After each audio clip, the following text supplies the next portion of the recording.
Profesor Said Akil juga sudah mengatakan ya,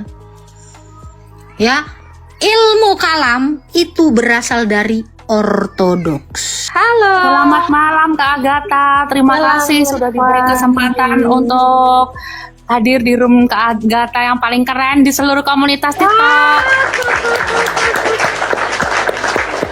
Gimana kabarnya Global? Baik Kak. Iya, silakan Global. Ada yang mau ditanya mungkin? Iya, tadi Kak Agatha bilang pada abad 7 Masehi Allah Subhanahu wa taala kan. Jadi itu kalah start dengan Tuhan Yesus pada abad ke-1 Masehi, bukan? Tetapi apakah Kak Agatha tapi saya yakin Kak Agatha tahu bahwa Yesus juga kalah start dari Nabi Musa di abad 13 sebelum Masehi. Pernah datang Apakah Tuhan Yesus kalah start dengan Nabi Musa? Nggak apa-apa, yang penting Nabi Musa nggak masuk ke room saya mendebat Tuhan. Itu dia masalahnya, banyak orang Kak Agatha, mendebat Tuhan saya. Mohon Musa maaf nggak ini. pernah mendebat, sabar. Intinya adalah Musa tidak pernah mendebat Tuhan saya. Itu udah keren. Bapak, adakah ada mendebat Tuhan saya? Enggak ada. Masalahnya itu dia. Paham ya? Gitu loh. Bahkan Musa bareng sama Tuhan Yesus di Gunung Tabor. Oke, silakan Global. Ada lagi yang mungkin mau ditanya Global? Iya Kak, Nabi Musa pada abad 13 sebelum Masehi. Artinya Tuhan Yesus kalah start dari Nabi Musa, bukan itu? Salah. Nabi Musa itu bukan 13 abad sebelum Masehi. Mungkin literasi Anda ditambah dulu. Tapi Nabi Musa menerima 10 perintah Allah itu. Yang pertama berbunyi, jangan ada Allah lain di hadapanku. Kemudian yang kedua adalah jangan membuat patung menyerupai aku. Jangan menyebut namaku dengan sembarangan. Halo? Oke. Iya Kak. Oke, ada suara anjingnya mungkin. Saya mohon pencerahan ini tentang Nabi Musa mendapatkan perintah bahwa jangan ada Allah lain di hadapanku, jangan menyebut namaku dengan sembarangan, jangan membuat patung. Itu bagaimana? Setelah itu Yesus Karena pada satu Masehi justru karena yang ada ditemui Allah lain. Oke, karena yang ditemui Musa itu adalah Yesus sendiri. Makanya Musa tidak pernah mendebat Yesus, karena yang bertemu dengan Musa itu adalah Yesus. Yesus mengaku seperti ini di dalam kitabnya Musa, Keluaran 3 ayat 14. Aku adalah aku. Dan Yesus pun mengaku hal yang sama ketika dia datang sebagai manusia. Maka yang ditemui Musa itu adalah Yesus saya. Makanya Musa tidak pernah mendebat Yesus. Baik. Silakan. Lalu bagaimana dengan orang-orang Yahudi yang mengatakan bahwa Yesus tidak memenuhi syarat untuk menjadi Mesias karena tidak bisa membawa kejayaan bagi kerajaan Daud, tidak bisa mengembalikan kejayaan kerajaan Daud. Oke, Petrus orang Yahudi, Yohanes orang Yahudi, Paulus orang Yahudi. Orang Yahudi mana yang tidak menerima?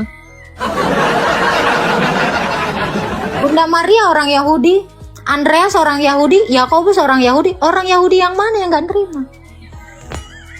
Terlalu banyak orang Yahudi yang percaya masalahnya. Baiklah. Oke, Kak Agatha. Tahu lagi ya, Nabi Yohanes yang adalah orang Yahudi. Nabi Yohanes mengatakan bahwa Yesus adalah Tuhannya. Gimana mau ditolak? Nabi loh itu. Silakan. Oke, baiklah Kak Agatha, pencerahannya bisa saya terima. Terima kasih. Berkati Global. Terima kasih. Oke.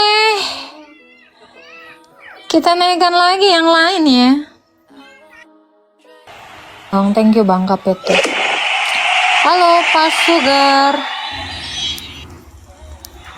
Halo, selamat malam. Selamat malam. Pak Sugar, ada yang mau ditanya? Sejauh saya memantau Komal Kristen, Ini Agatha yang paling enak nih sebenarnya kalau untuk menjelaskan. Ada mungkin yang mau ditanyakan? Tadi saya kebetulan saya masuk Komal di ada channel baru, tapi saya mencoba masuk. Tapi jadi seakan mereka ingin saya membuat sesuatu hal yang berbeda supaya jadi berdebat. Kebetulan saya kan memang Islam. Kebetulan ada Saifuddin Ibrahim dan yang lain-lain jadi bulian. Nah, saya membahas ini tadi, mungkin Agatha nanti bisa memberikan penjelasan terhadap saya. Saya membahas tentang dogma, bahwa menurut saya dogma itu sifatnya subjektif. Kalau menurut Agatha bagaimana? Bisa jadi. Setuju. Subjektif bagi yang percaya. Karena kita tidak bisa memaksakan orang lain juga untuk percaya. Makanya itu disebut subjektif. Pas, betul.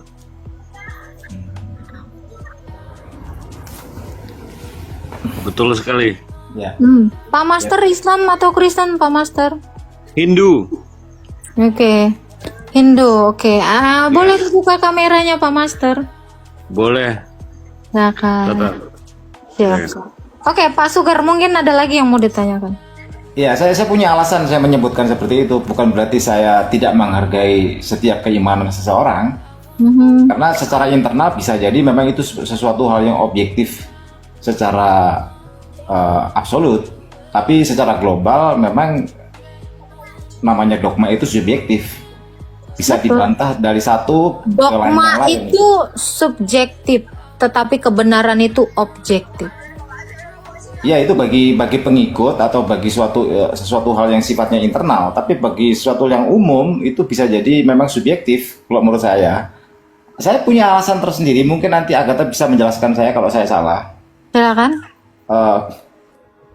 Banyak sekali orang Kristen pindah ke Islam, banyak sekali orang Islam pindah ke Kristen. Itu fakta. Artinya kalau dalam bahasa agama kan memang itu kan suatu petunjuk atau hidayah menurut orang-orang yang sudah berpindah, kan begitu sih. Maka ketika Bapak mengatakan gitu, dogma itu sifatnya subjektif karena dengan adanya orang Islam pindah ke Kristen, Kristen pindah ke Islam, gitu kan? Betul. Tapi ketika dogma ini relate dengan hal yang benar-benar terjadi, dogma di dalam iman kami bahwa pilihan atau kehendak bebas itu diajarkan, maka saya katakan dogma kami menjadi objektif. Karena di dalam iman kami, di dalam dogma kami mengajarkan setiap orang memiliki kehendak.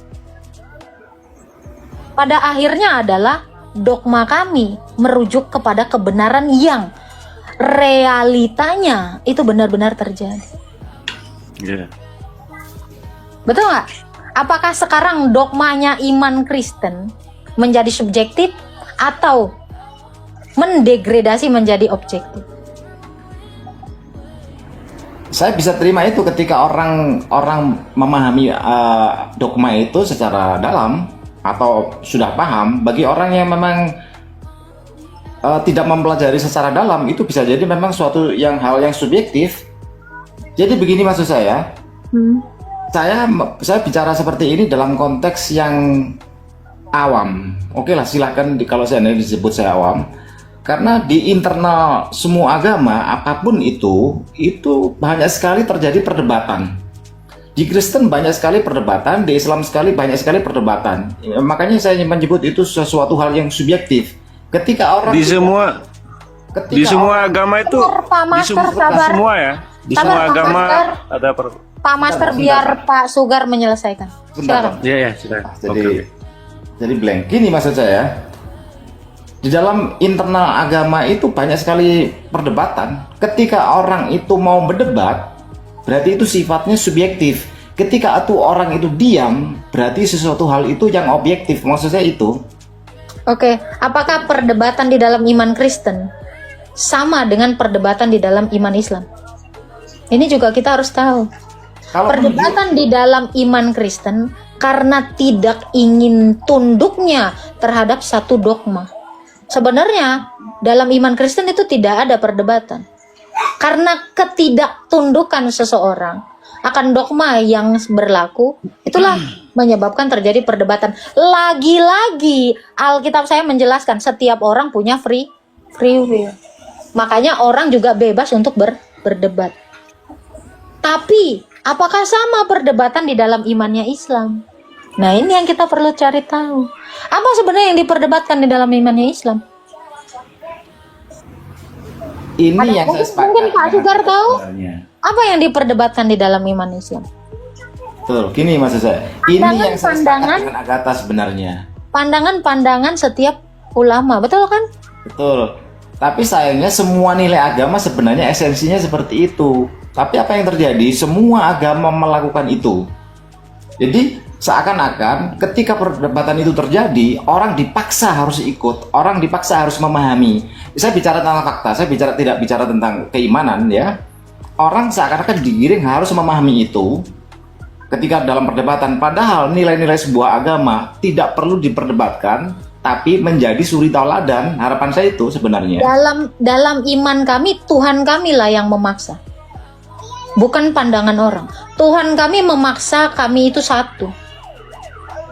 Jadi bukan pandangan si penganutnya yang memaksa kami. Karena setiap penyembah harus tunduk kepada sesembahannya. Ini yang dibedakan dulu.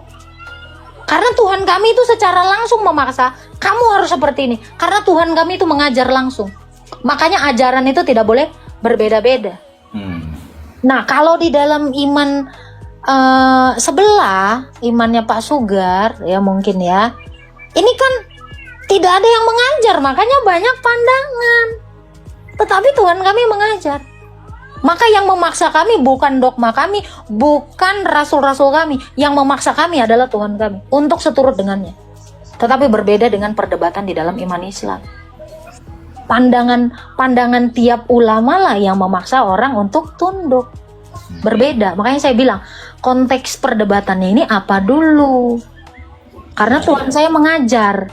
Tuhan saya bukan memberikan dogma asal-asalan. Seterah lu mau terjemahin, lu mau pandang seperti apa. Enggak. Nah, kalau di iman yang lain kan saya tidak tahu Tuhannya apakah datang sendiri untuk mengajar. Saya tidak mau ikut campur untuk itu. Seperti itu. Betul, saya menghormati dan saya mengerti tentang penjelasan. Kalau Tuhan memaksa seperti itu saya bisa pahami. Tapi betul lah, Tuhan itu memang harus memaksa. Ya, kalau Tuhan tidak betul. memaksa, Itu dia konsep- tidak Tuhan. Iya, yang Karena Tuhan, otoritas dia itu memaksa kita harus tunduk pada dia. iya. Cukup logik itu, saya terima itu. Tapi ketika orang memaksakan sesuatu hal yang dogma, mengikuti dogma itu, masih human being, itu yang jadi persoalan. Nah, kalau mamanya memberikan pengertian penjelasan supaya orang jadi paham dan menjadi suri toladan, itu ya seperti itu tadi bisa diterima. Saya ambil contoh seperti ini. Saya tadi membahas seperti ini, ya saya bersyukur Agatha memberikan penjelasan dan pengetahuan buat saya. Tadi kebetulan saya sore tadi masuk Komal di Kristen, tidak ada penjelasan seperti ini. Yang terjadi adalah penekanan supaya saya harus berbeda. Kebetulan ada Saifuddin Ibrahim. Saya kebetulan cukup lama mengikuti beliau ini. Saifuddin Ibrahim itu memang ya Islam garis keras zaman dulu. Ketika dia berpindah, ya sekarang jadi Kristen garis keras. Kesimpulan saya seperti itu. Saya tidak mengorek kepada sesuatu hal yang keimanan, gitu loh. Saya melihat dari sisi personality. Begitu Agatha maksud saya. Iya, tapi kita juga tidak bisa menilai agama itu dari apa yang dilontarkan seseorang. Itu tidak menjadi tolok ukur iman Kristen, ya. Kita juga tidak bisa, Pak. Sebenarnya kita tidak lazim membandingkan pengetahuan yang satu dengan yang lain. Karena pengetahuan saya tentu berbeda dengan pengetahuan yang Bapak sebutkan tadi orangnya. Iya. Tuh. Tapi apakah dia mewakili kekristenan ataukah saya mewakili kekristenan?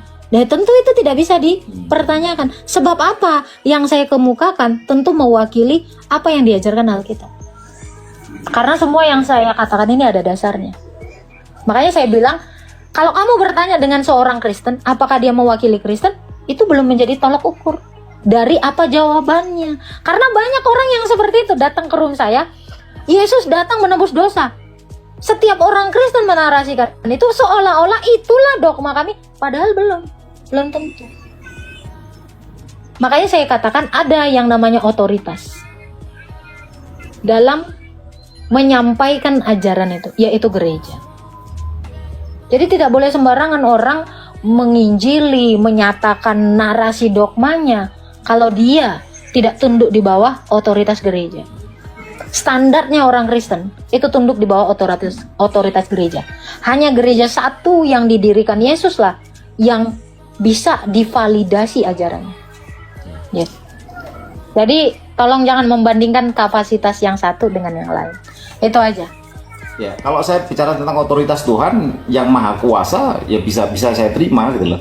Tapi saya tetap harus fair bahwa di Islam sendiri banyak sekali pertentangan. Saya sendiri juga banyak sekali yang sifatnya kontekstual, yang masih tidak relevan digunakan untuk saat ini, masih digunakan. Saya juga tidak bisa terima itu. Tapi di Kristen juga ada. Di Kristen juga ada yang sifatnya ada pertentangan. Itu kembali lagi bukan otoritas Tuhan, tapi ini kan manusia. Itu tadi udah saya jelasin sih Pak. Ya tadi udah dijelaskan gitu loh. Ya mohon maaf sekali saya kalau umpamanya menyinggung Agatha. Kalau sebelumnya kan Agatha juga cukup berselisih di Komal dengan Mihana. Akhirnya itu kan artinya apa? Memang ada terjadi perdebatan, ada ketidaksesuaian di situ. Makanya tadi saya menyebut secara umum memang ada sesuatu atau mungkin memahaminya caranya yang berbeda.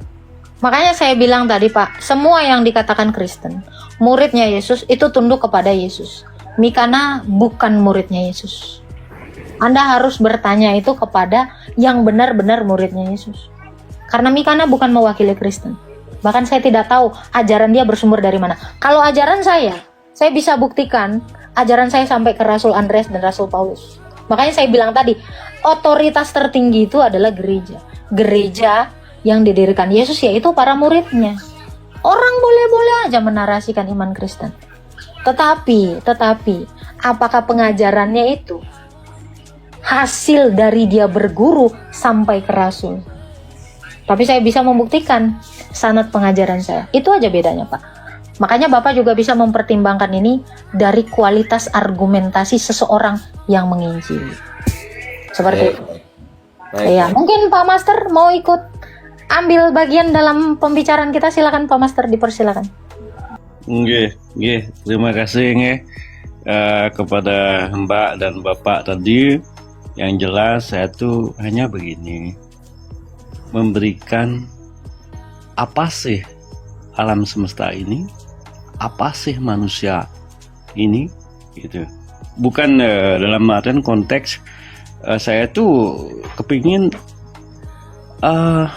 tidak diblok dengan agama-agama tertentu, karena di sini universal kalau menurut saya spiritual sadaran.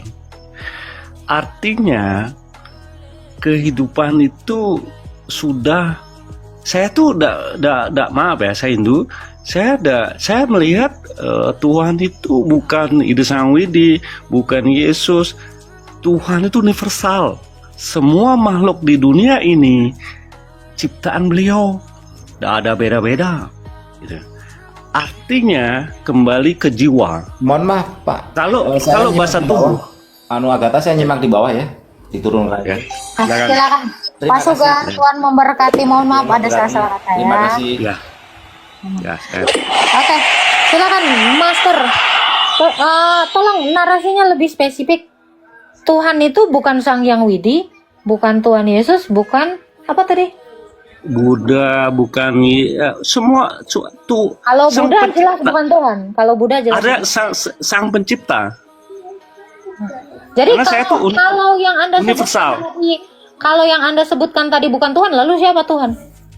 Universal. Maksud saya tuh saya punya jiwa yang universal. Semua makhluk hidup ini ciptaan beliau. Tidak ada beda-beda. Pertanyaan saya siapa beliau? Sang pencipta. Ya pencipta ini yang mana, yang dari antara yang banyak Anda sebutkan tadi yang mana? Tidak mungkin Kalau- semuanya makanya. menjadi pencipta. Makanya saya punya jiwa yang universal. Tahu universal? Universal, absolut. Universal itu bahwa semua ciptaan beliau itu adalah universal. Tidak ada beda kalau menurut saya. Bahwa Nah, bukan ciptaan. Tadi narasi Anda, Tuhan Yesus bukan pencipta, Sang Hyang Widi bukan pencipta. Lalu siapa pencipta itu? Bukan ciptaannya. Saya nggak merujuk kepada ciptaannya. Tapi siapakah sang pencipta yang satu itu? artinya begini Bu, maaf ya, pelan-pelan. Pelan-pelan dalam hal ini kita perlu kesadaran sebuah jiwa, karena saya itu kadang-kadang bukan bicara masalah tubuh, saya kadang-kadang berbicara masalah jiwa. Beda loh ya, kalau kita bicara masalah tubuh itu ada beda-beda, ada tingkatan, ada begini, tapi kalau masalah jiwa semua sama. Apa jiwa Bapak sama dengan jiwa saya? Sama, jiwa ya sama. Nggak ada beda. Kalau jiwa saya sama dengan jiwa Bapak, apakah saya bisa mengatakan bahwa saya laki-laki? Boleh. Itu jiwa. Jiwa itu Tidak mau mengakui. Saya Oke, tidak mau artinya- mengakui jiwa saya laki-laki karena rasa ketertarikan saya itu bukan kepada wanita, tetapi kepada laki-laki. Sebab saya wanita. itu Maka tubuh. dari sini pun Itu masih tubuh. membuktikan jiwa Itu Anda masih loh. tubuh. Rasa itu dari jiwa, bukan dari tubuh. Ketertarikan saya terhadap laki-laki itu bukan bicara tubuh, Pak. Itu bisa Ya. bicara jiwa.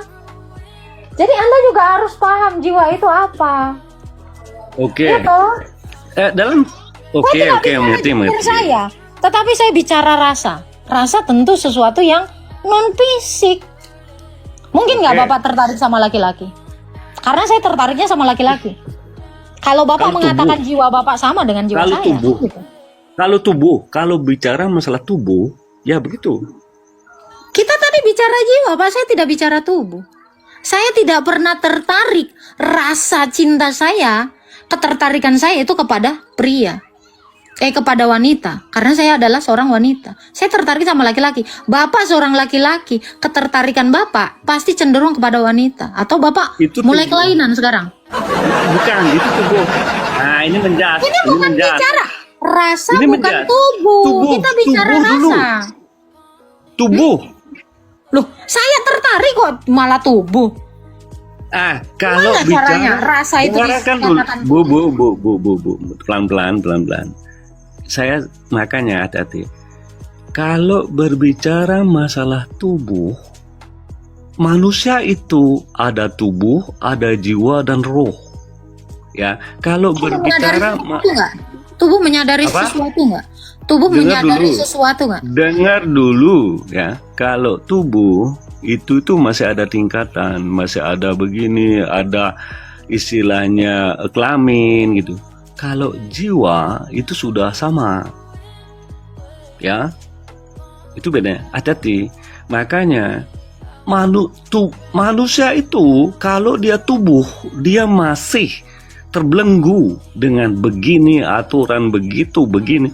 Kalau jiwa itu sudah dia mencapai sesuatu yang kesadaran. Karena tidak ada. Sekarang saya tanya Anda, apakah jiwa bisa dibelenggu? Nggak bisa. Bisa. Makanya manusia ketika mati bisa binasa. Sekarang saya Itu tanya tubuh Anda, kalau yang binasa. jiwa, oke, kita Dengar gantian, dulu, dengar dulu. gantian. Dengar dulu, Kalau dengar. jiwa, Yang kalau jiwa tidak bisa terbelenggu, kenapa dia yang sudah mati, kenapa tidak bangkit lagi, masuk lagi ke tubuh? Logikanya adalah Makanya, jiwa itu pun kan hukum. terbelenggu. Kan hukum. Dengar. Tubuh. Udah Pak, Bapak belum masuk ke sini Pak. Saya sangat-sangat mempelajari ilmu makrifat. Jadi Anda belum nyampe Pak. Di level saya seriusan Anda belum nyampe. Ngaco dari tadi Pak. Bicara pencipta, universe adalah pencipta. Bapak dari tadi ngaco serius. Karena udah mulai. Saya sudah mendeteksi filsafat kosong yang Anda pun stuck di situ. Tapi saya tidak pernah stuck sebab Tuhan saya mengajarkan ini. Oke, jiwa itu bisa dibelenggu. Makanya ada ayat di Alkitab dikatakan, janganlah kamu takut kepada manusia yang dapat membunuh tubuh, tetapi takutlah kepada Dia yang bisa membinasakan baik tubuh maupun jiwa. Iman saya terlalu dalam untuk bicara hakikat manusia, Pak. Saya memahami ini. Ya, Anda dari tadi nggak nyambung, makanya Anda selalu berkelit. Bicara rasa, Anda tidak bisa membedakannya dengan tubuh. Rasa berbeda dengan tubuh. Ya, belajar lagi Pak. Mungkin Anda butuh banyak belajar filsafat. Namun, saya tidak pernah mengadopsi ajaran filsafat. Iman saya terbentuk dari sini. Dan ini tidak ada campur tangan dengan filsafat. Filsafat kalian itu bisa saya patahkan hingga detik ini. Silakan masuk ke dalam ranah filsafat. Tapi saya pastikan, filsafat Anda itu adalah pandangan orang-orang yang tidak pernah mengenal Allah. Ya, Alkitab saya bukan filsafat, tapi Allah saya bisa menjelaskan dengan detail tentang masalah roh. Selain dari Yesus yang adalah sang pemberi nafas itu, tidak ada yang bisa menjelaskan tentang roh, kecuali hanya sedikit. Oke. Jangan bicara makrifat dengan orang ortodoks. Ortodoks itu sumber dari ilmu makrifat. Ilmu filsafat itu sudah kami buang mentah-mentah. Ya. Bahkan siapa ya? Gue lupa nama, Profesor Said Akil juga sudah mengatakan ya. Ya, ilmu kalam itu berasal dari ortodoks. Ini belum terkalahkan hingga detik ini. Maaf, kami tidak mengadopsi filsafat, tetapi Tuhan saya yang mengajarkan itu. Boleh diuji. Kalau mau, boleh diuji.